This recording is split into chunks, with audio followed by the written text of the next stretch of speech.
Local program aimed at helping disadvantaged youth is abruptly shutting its doors with little warning to the staff and students. Job Corps programs across the country are closing, including the office here in Cincinnati. Now, Local 12's Christian Hauser shows us why the closure is happening and why students worry that without it, they may end up on the street. You've probably driven by the Job Corps building behind me here in the West End on I-75 and never actually noticed it. But the Job Corps have been giving people a second chance at a successful life for decades.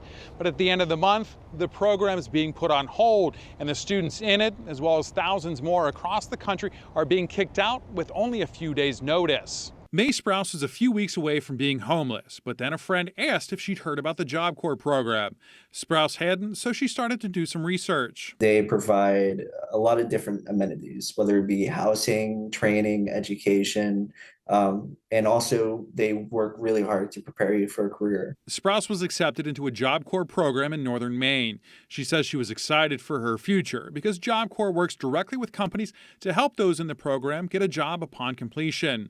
She was working to get certificates to go into cybersecurity or networking.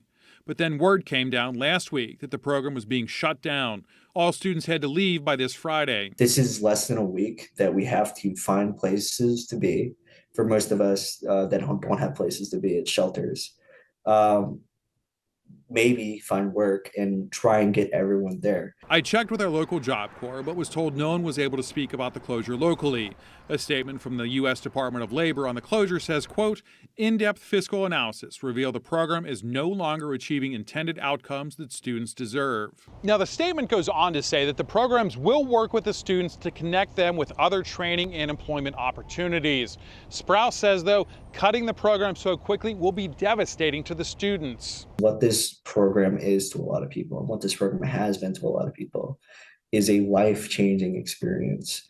There are so many people who came to this program because they were in bad situations, and they're going to be put back in those bad, dangerous situations because of the way that this is being handled. Sprouse says she is hopeful the program can be saved, but she's planning like it's gone for good. So she's moving to the tri-state where she hopes to get a job, an apartment, and then head back to school once she has the money.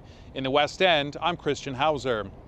Sprouse has set up a GoFundMe to try to cover some of her costs while she tries to stay out of a homeless shelter. The closures will affect thousands of young men and women across the country. If you would like to learn more about why the Department of Labor is halting the program, just open the Local 12 News app and click on the Jobs Corps article.